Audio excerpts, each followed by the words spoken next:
um ambiente de descrédito político? Eu creio que o eleitor participará, porque ele é competitivo também, né? Gosta de votar. É evidente que nesse primeiro momento há um distanciamento, mas quando o jogo começar e o confronto se estabelecer, a competição se apresentar diante dos olhos da nação, o eleitor vai se interessar pelo processo, até porque ele será despertado pelo debate, né? As pessoas lúcidas, conscientes, não podem se omitir nesse momento. A omissão será a reedição da tragédia que nós estamos vivendo, do caos administrativo que impera no Brasil, né? Porque se a escolha for infeliz, o país vai continuar sangrando. E, obviamente, esse distanciamento das pessoas lúcidas é que proporciona espaço para a infelicidade da escolha. O povo vai continuar sofrendo, porque os números das contas públicas são números dramáticos, né? Então, para que vocês tenham só um dado, 40% de tudo que se produz no país vai para os cofres públicos. Em apenas dois itens, 65% desaparece. Com a folha de pessoal do serviço público e a Previdência. Se nós incluirmos os outros itens da transferência de renda, nós chegamos a 80%. Inclui seguro-desemprego, auxílio reclusão, Bolsa Família, abono, os benefícios da prestação continuada. Aí nós chegamos a 80%, tudo que arrecada. E aí só 20% para quê? E a dívida pública? E os juros da dívida? Os juros da dívida é 1 trilhão 800 bilhões desse ano. Isso corresponde a 50% do orçamento. Então a conta não fecha de jeito nenhum. Então, se não fizer a refundação da República, a substituição desse sistema, com todas as mudanças necessárias, o Brasil se torna ingovernável, como está ingovernável, né? Está desgovernado pela ingovernabilidade. Senador, isso inclui a reforma da Previdência? Exato. Inclui. Até a palavra reforma está desgastada, né? Então, eu prefiro até usar outra expressão, a modernização da Previdência, a atualização da legislação previdenciária, com medidas preliminares importantes. Dizer à população o que aconteceu com a Previdência. Apresentar o balanço, né? E cobrar os devedores, os grandes devedores. 400 bilhões de inadimplência, mais de 200 bilhões de grandes devedores. JBS, Batista, bancos públicos e privados, partidos políticos, não são cobrados. Como colocar a mão grande no bolso do aposentado humilde, né? Se os grandes não pagam o que devem. E o pior, o governo financia o enriquecimento dos grandes através do BNDES, JBS levou lá 18 bilhões, deve 2 bilhões e 800 à Previdência, não houve provisionamento dessa dívida, Ike Batista a mesma coisa. É evidente que a população não aceita. E um governo que não sabe se comunicar, a administração pública hoje é metade gestão e metade comunicação. Sem comunicação, a melhor gestão possível fracassará. Porque sem o apoio da população não haverá êxito para nenhum projeto de governo. Mas, senador, quando se fala na reforma da Previdência, o senhor acabou de se colocar a mão lá no bolso do trabalhador humilde e ganha pouco. E o brasileiro sabe das regalias de muitas pessoas no governo, de muitas classes, político, judiciário, enfim, legislativo, executivo. Como acabar com essas regalias? O pacote de mudança tem que ser apresentado de uma só vez. E o que vai ser preponderante é a demonstração do governo de que é implacável com os seus próprios privilégios, os privilégios das autoridades. A mudança tem que começar lá, no andar de cima, eliminando o privilégio das autoridades. Eu sei que vocês têm alguém que pode assumir esse compromisso. Eu posso, porque se me indagarem, mas e os seus privilégios? Eu acabei com os meus privilégios, então eu posso pregar o fim do privilégio dos outros, das autoridades. Eu acabei com a minha própria aposentadoria, Sou ex-governador há 27 anos, sou o único ex-governador do Paraná que abdicou da sua aposentadoria de ex-governador. Na soma seriam hoje mais de 11 milhões depositados na minha conta bancária. Esses 11 milhões ficaram lá nos cofres do Estado. Eu, há mais de 10 anos, não é no ano eleitoral, há mais de 10 anos eu não recebo auxílio moradia de R$ 5.500 por mês no Senado. Eu recebo a verba indenizatória de R$ 15 mil. Isto é uma iniciativa pessoal, uma manifestação de respeito às pessoas que acreditam em mim, não é? Então, acho que é meu dever, mas isso me confere autoridade para propor o fim dos privilégios. Então é para valer, não é uma brincadeira de campanha eleitoral. É para chegar e fazer, eliminar os privilégios nos 3 poderes, no executivo, no legislativo e no judiciário. Num país como o nosso, que a metade da população vive com menos de um salário mínimo por mês, no Nordeste 68% vive com menos de um salário mínimo por mês, 20 milhões de brasileiros vivem com menos de R$ 140 por mês, 9 milhões de brasileiros vivem com menos de R$ 70 por mês, 52 milhões de brasileiros estão abaixo da linha da pobreza. Era uma falácia a história de que estavam tirando os pobres da pobreza. Eles estavam sendo escondidos. Na verdade, nós temos 52 milhões, é mais do que uma Argentina inteira, é mais do que 3 países somados, somar o Uruguai, a Nova Zelândia e a Irlanda. Nós temos mais brasileiros abaixo da linha da pobreza. Se fosse uma nação, seria a 28ª nação do mundo.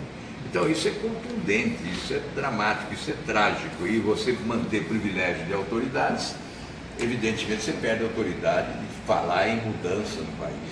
Senador, a questão da violência tem assolado muito todos os brasileiros. Em algumas regiões isso tem sido mais forte. Aqui no Ceará é uma delas, né? Eu queria que o senhor falasse um pouco das medidas da contrapartida do governo federal em auxílio aos governos estaduais. Tem agora esse SUS que está aí para ser votado na Câmara, que é o sistema de unificação, né?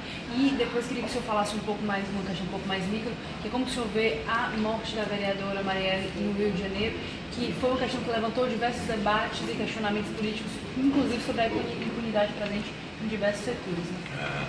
Olha, o governo federal tem realmente renunciado à sua responsabilidade em relação à segurança.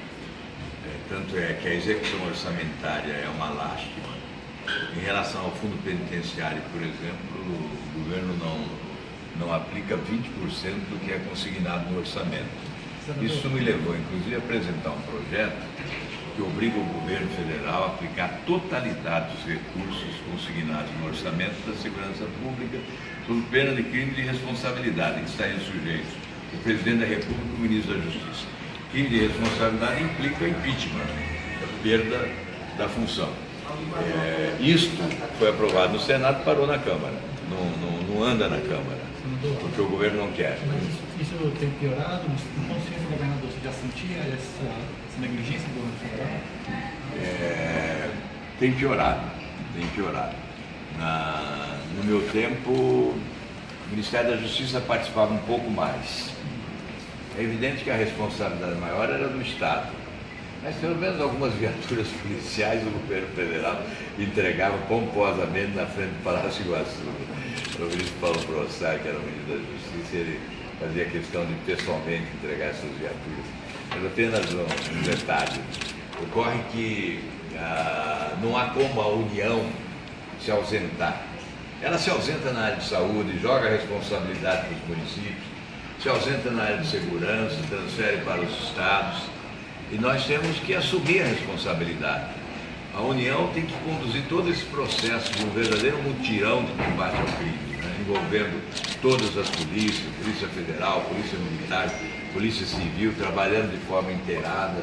Eu disse alguma coisa já sobre equipamento, sobre a área de inteligência, sobre participação do Exército na faixa de fronteira.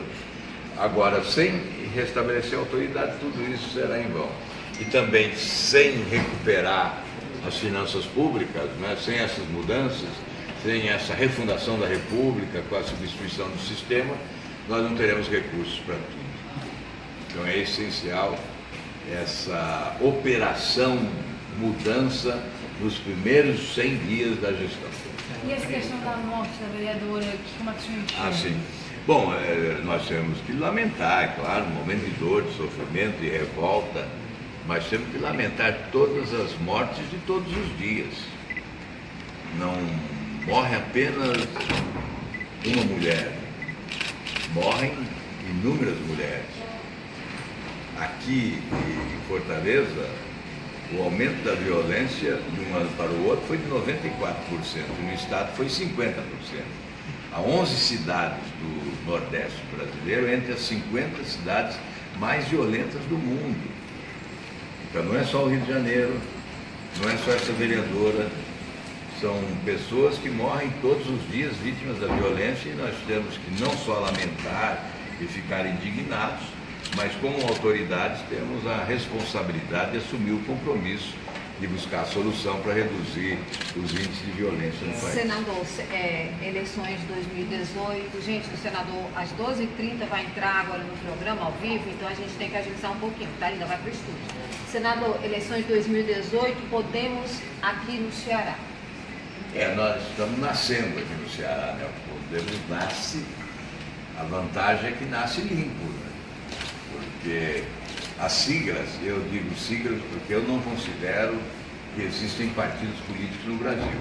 Existem siglas para registro de candidaturas, siglas alimentadas pelo fundo partidário. Por isso, nós passamos a presenciar a existência de uma fábrica de siglas, 35 partidos registrados e 60 na fila.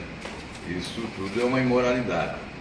Então está nascendo um movimento que substitui um partido que se chama PTN, e esse movimento, quem sabe um dia, se torne um partido. Aqui no Ceará, nós estamos compondo agora, Roberto Bardavil vai se filiar agora, e como candidato ao Senado, aqui o Felipe, que assumiu provisoriamente a presidência. Nós teremos outras filiações, teremos, portanto, candidato ao Senado, teremos candidato à Assembleia, candidato à Câmara dos Deputados.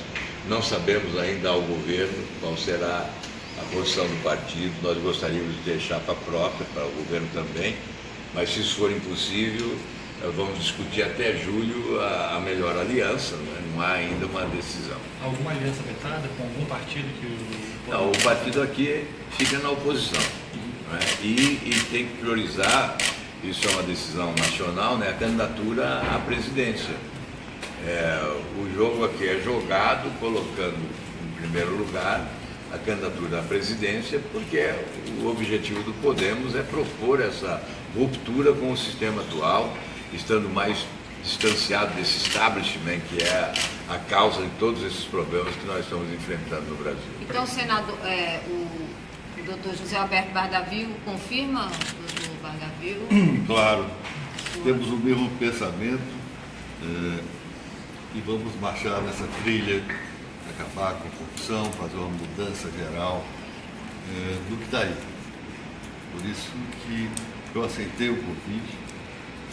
Estamos juntos e, se Deus quiser nos abençoar, chegaremos lá com a mudança tão necessária que o Brasil precisa. Eu fico feliz com a candidatura do Bardavil, porque nós precisamos agregar valores à política e, obviamente, essas alternativas inovadoras, né, trazem um peso maior à nossa atividade tão desgastada, né, e obviamente,